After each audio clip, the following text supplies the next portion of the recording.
제193편 마지막 출현과 상승. 예수의 16번째 모로인시아 출현은 5월 5일 금요일 니고데모의 집 안마당에서 밤 9시경에 이루어졌다.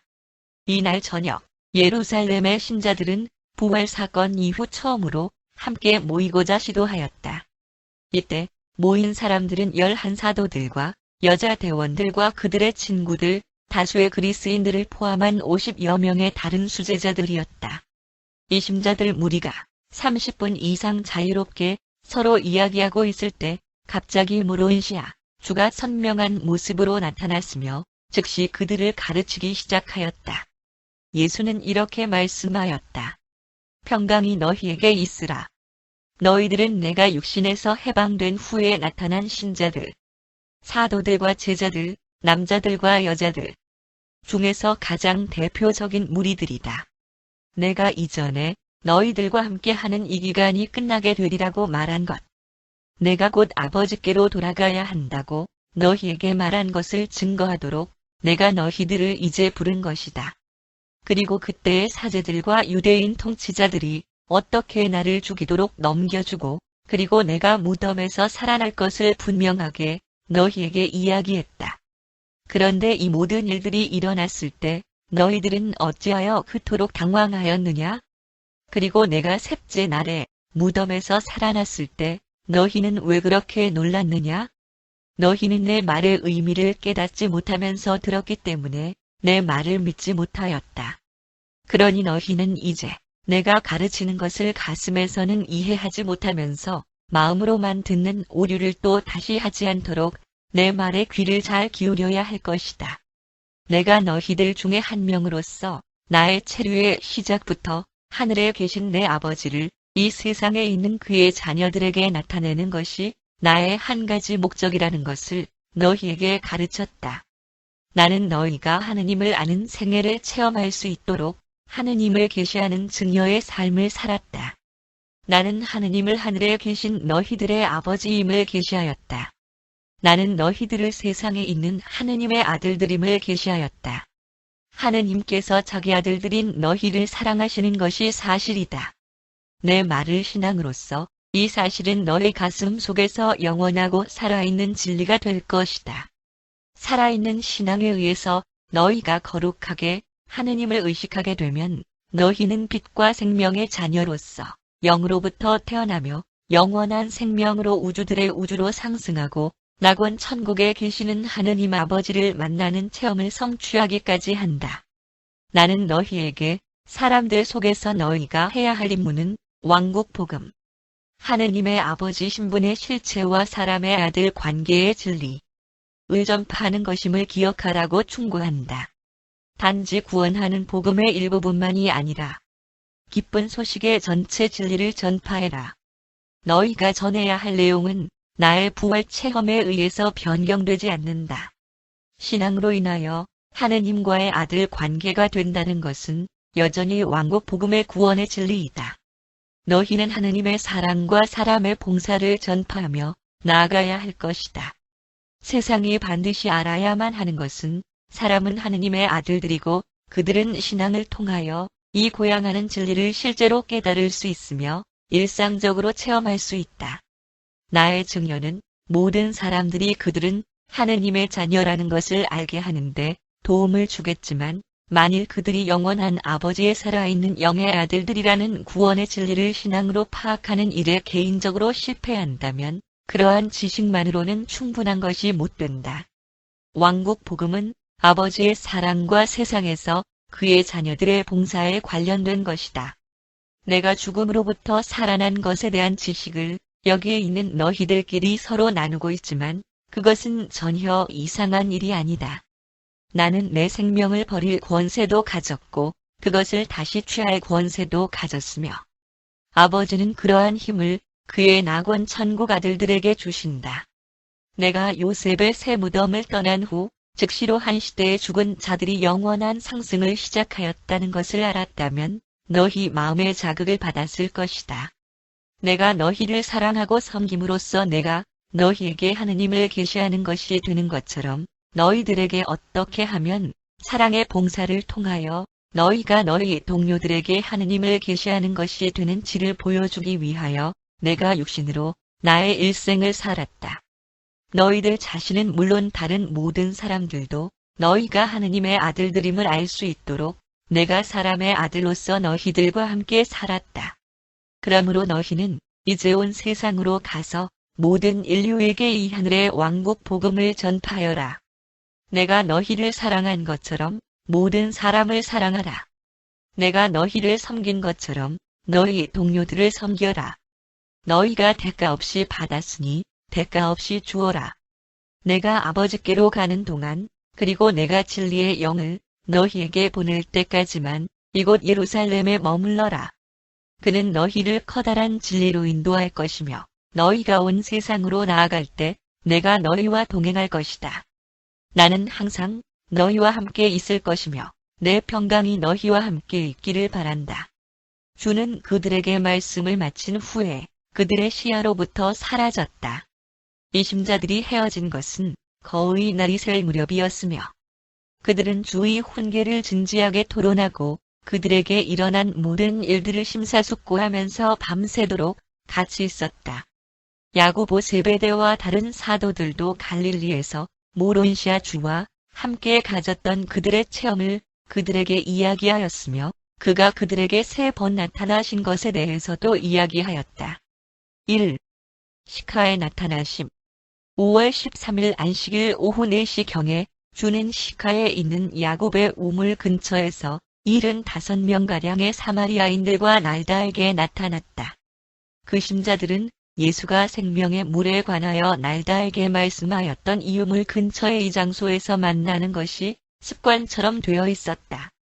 그들이 이날 부활의 소식에 대한 토의를 막 마쳤을 때 예수가 그들 앞에 갑자기 나타나셔서 이렇게 말씀하였다. 평강이 너희에게 있으라. 내가 부활이요 생명이라는 것을 너희가 알고 기뻐하였지만 만일 너희가 먼저 영으로 태어나고 신앙에 의해 영원한 생명의 선물을 소유하게 되지 못한다면 이것이 너희에게 아무 소용이 없다. 만일 너희가 내 아버지의 신앙의 아들들이라면 너희는 결코 죽지 않을 것이며 소멸되지 않을 것이다. 왕국 복음은 모든 사람들이 하느님의 아들들임을 너희들에게 가르쳐주고 있다. 그리고 하늘에 계신 아버지께서 이 세상에 있는 자기 자녀들을 사랑한다는 이 기쁜 소식이 온 세상에 전해져야만 한다.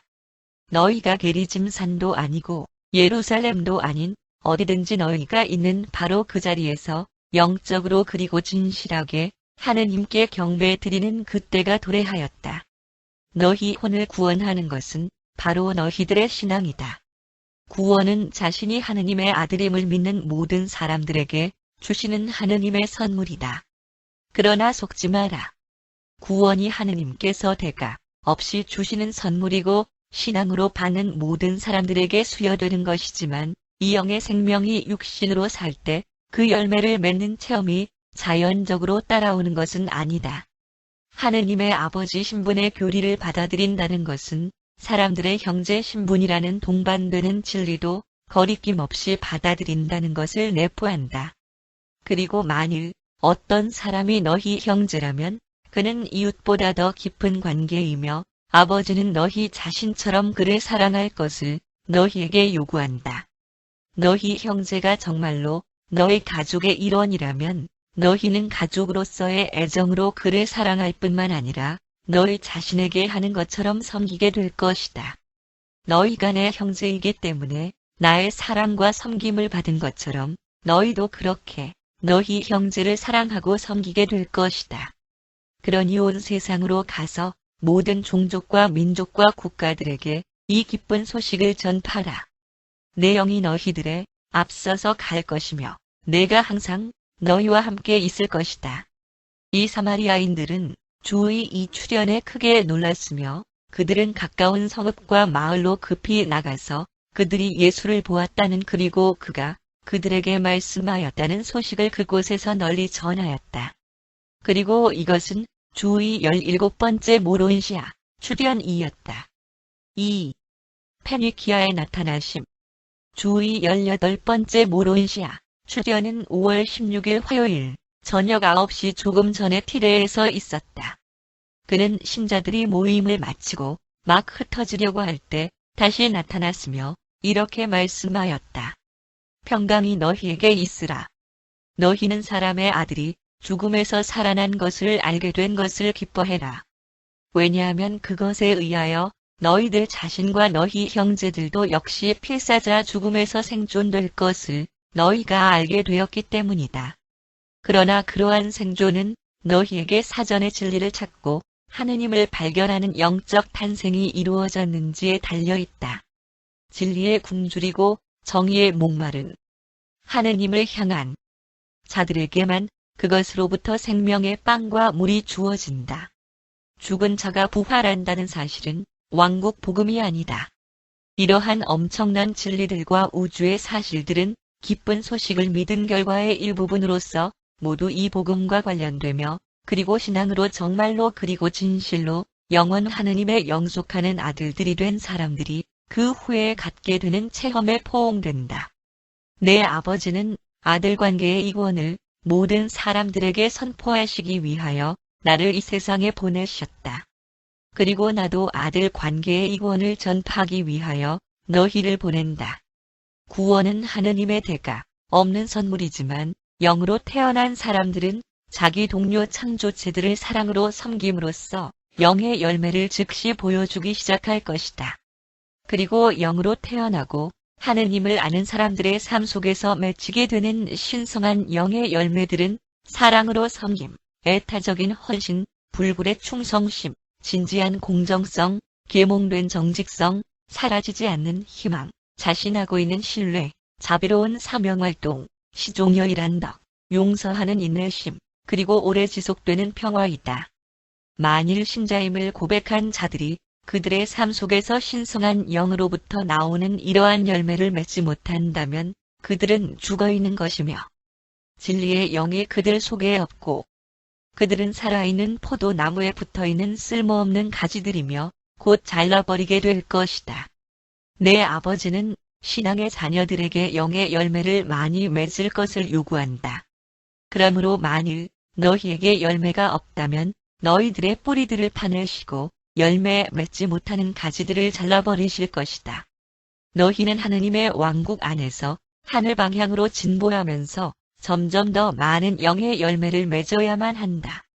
너희는 어린아이로 왕국에 들어가게 되지만 아버지는 너희가 은혜로 말미암아 영적으로 성숙된 온전한 형상으로 자라갈 것을 요구한다. 그리고 너희가 이 복음의 기쁜 소식을 모든 나라들에게 전하면서 멀리 퍼져나갈 때 나는 너희 앞에서 갈 것이며 내 진리의 영은 너희들의 가슴 속에 거할 것이다. 내 평강이 너희와 함께 하기를 바란다. 그러고 나서 주는 그들의 시야로부터 사라졌다. 다음 날 티레를 떠나서 그들이 이 이야기를 시돈 그리고 심지어는 안디옥과 다마스커스까지 전했다. 예수는 육신으로 계실 때 이 신자들과 함께 계셨었으며 그들은 그가 자기들을 가르치기 시작할 때 그를 즉시 알아보았다. 모론시아 형체로 눈에 보였을 때 그의 친구들은 바로 알아볼 수 없었지만 그가 그들에게 말씀하였을 때 그의 개인성을 바로 알아보았다.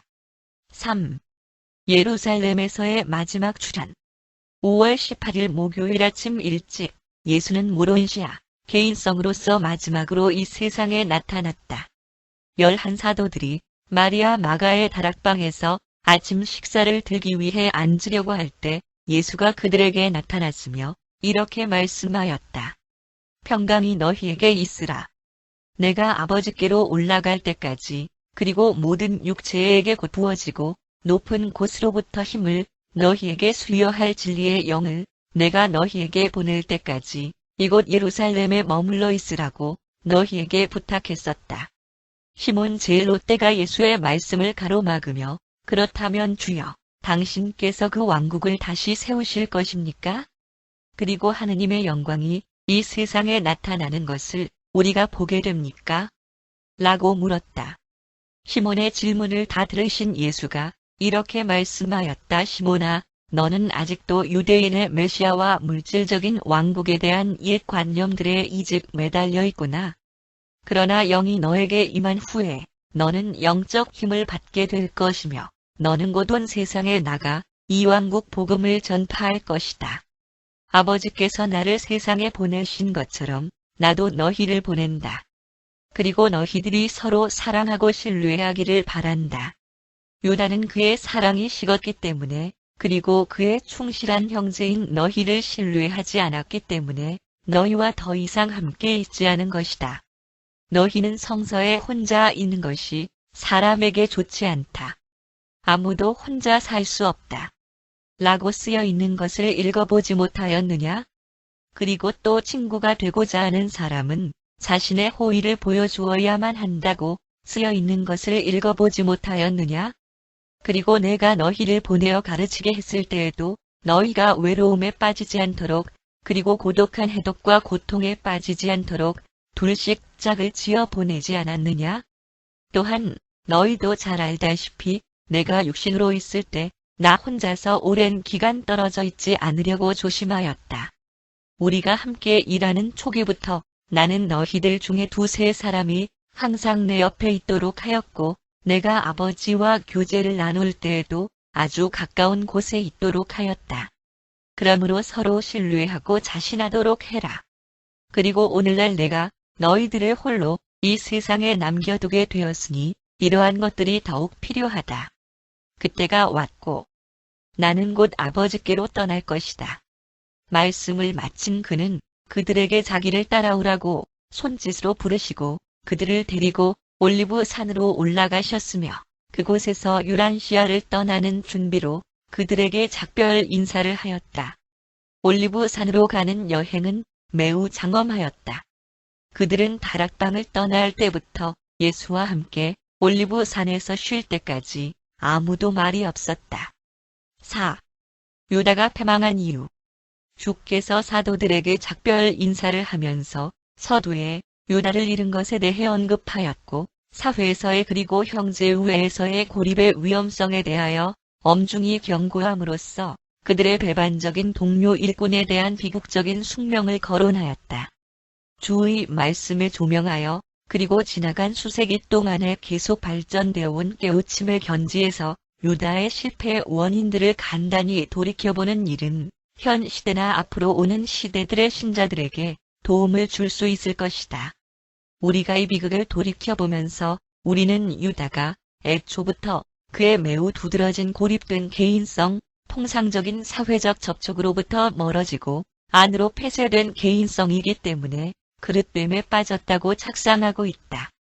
그는 자기 동료 사도들을 신뢰하는 것과 자유롭게 그들과 형제우애를 나누기를 완고하게 거부하였다. 그러나 개인성에서의 고립된 유형의 그의 존재가 자체적으로 그리고 저절로 그가 그처럼 사랑을 키우고 영적 은혜 속에 자라는데 마찬가지로 실패하지 않았다면 유다에게 그런 해악을 끼치지 않았을 것이다.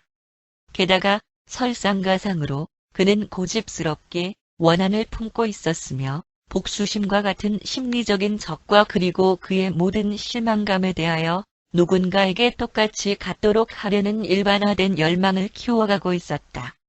불운하게도 이렇게 조합된 개별적인 특성들과 정신적 경향들은 사랑과 신앙 그리고 신뢰에 의해서 이러한 악을 정복하는 데 실패한 선의의 한 사람을 파괴하는 데 공모하였다. 유다가 그릇되지 않을 수도 있었던 것은 도마와 나다니엘의 경우에 의해 잘 증명될 수 있으며 이 두 사람도 이와 같은 종류의 의심과 과도한 개별 존재적인 경향으로 괴로움을 받았다. 심지어는 안드레와 마태도 이러한 방향으로의 배움이 많았었지만 이 사람들은 모두 시간이 지나면서 예수와 동료 사도들을 점점 더 사랑하게 되었고 사랑이 줄어든 적이 없었던 것이다.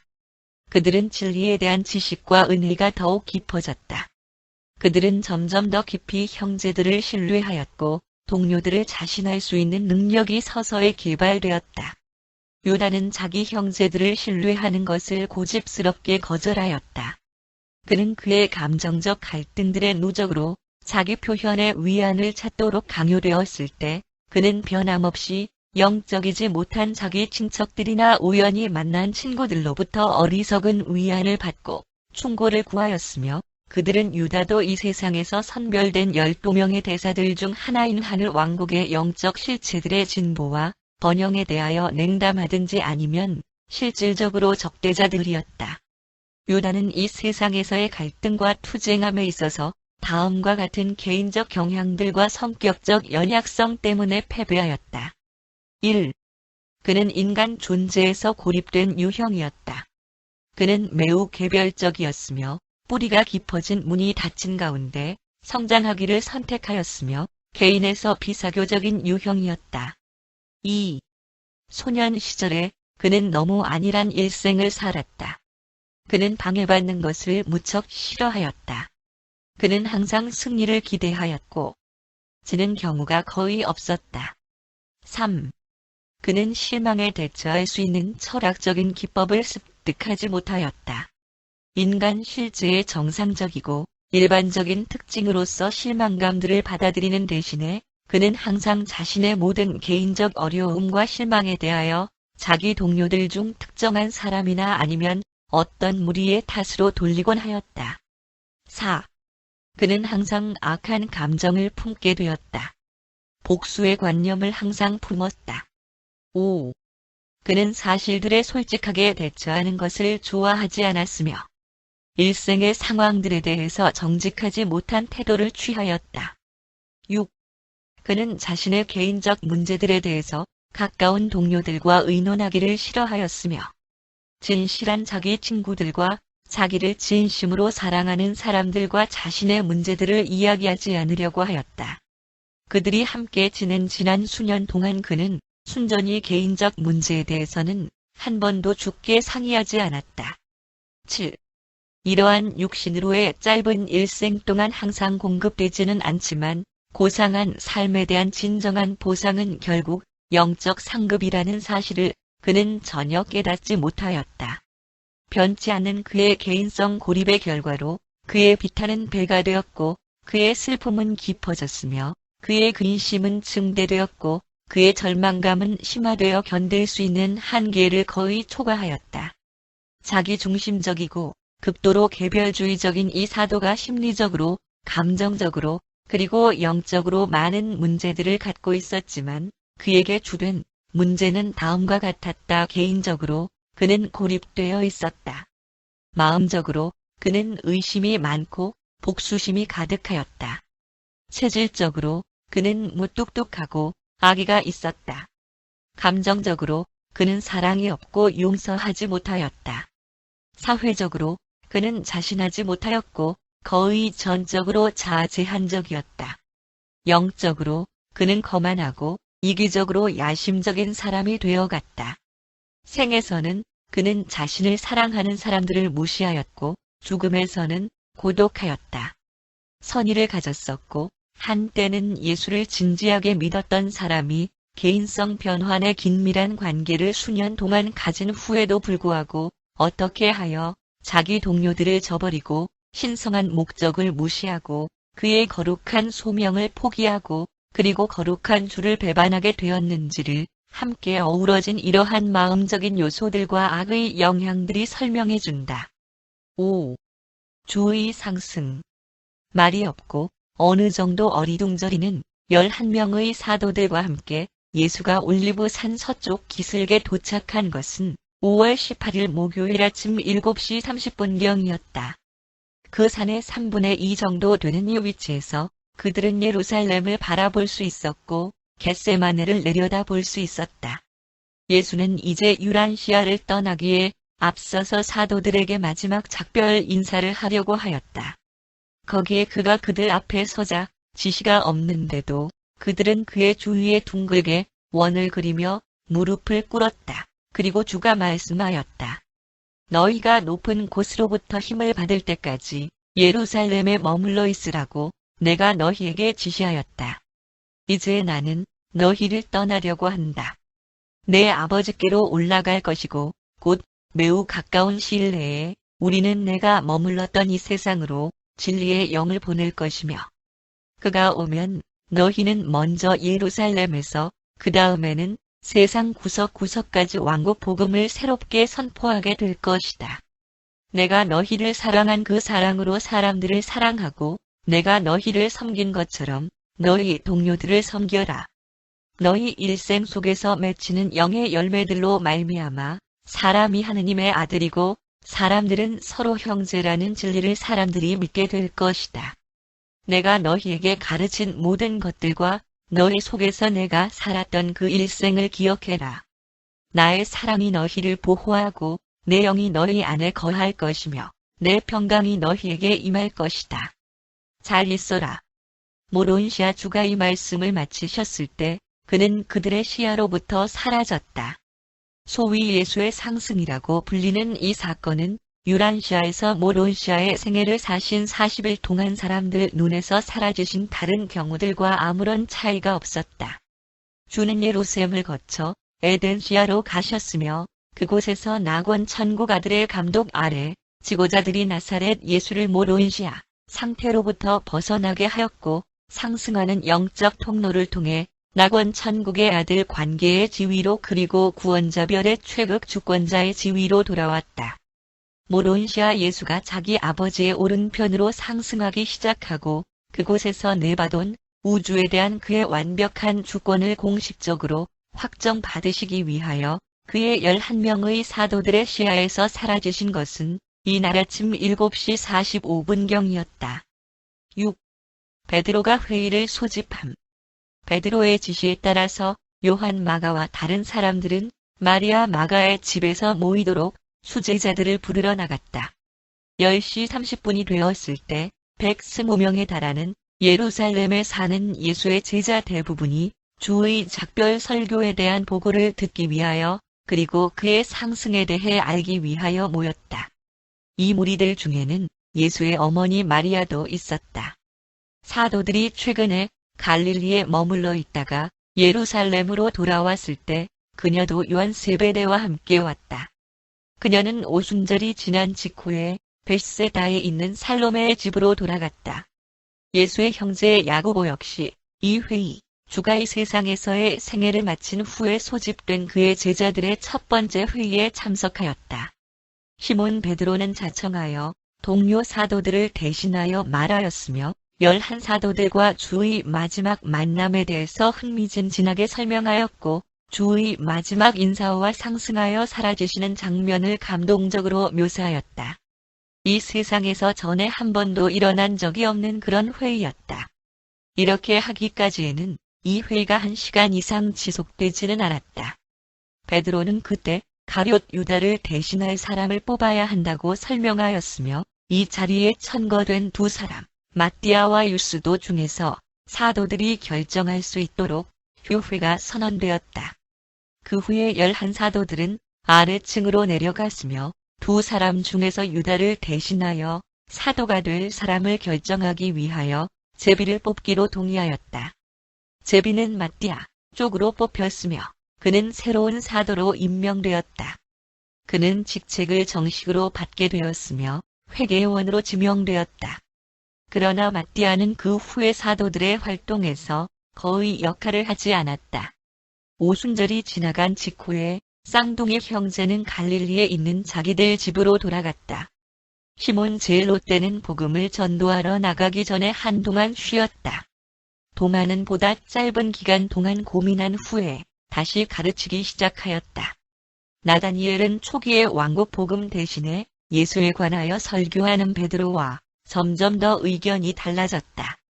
이 의견 차이가 그 다음 달 중순경에 너무 심화되어 나다니엘이 물러났고 그는 아브나와 나사로를 만나기 위해 필라델피아로 갔으며 그곳에서 1년 이상 머문 후에 자기가 이해하는 대로 복음을 전하기 위해 메소포타미아 건너편 땅으로 갔다.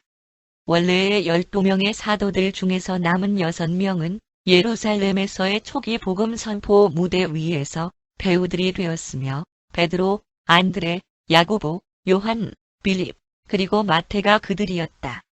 정오 무렵의 사도들이 다락방에 있는 형제들에게 돌아왔으며 마띠아가 새로운 사도로 선출되었음을 공포하였다. 그러고 나서 베드로는 모든 신자들에게 기도에 동참하도록 초청하였으며 그 기도는 주가 보내겠다고 약속했었던 영의 선물을 받도록 준비되는 것일지도 모르는 것이었다.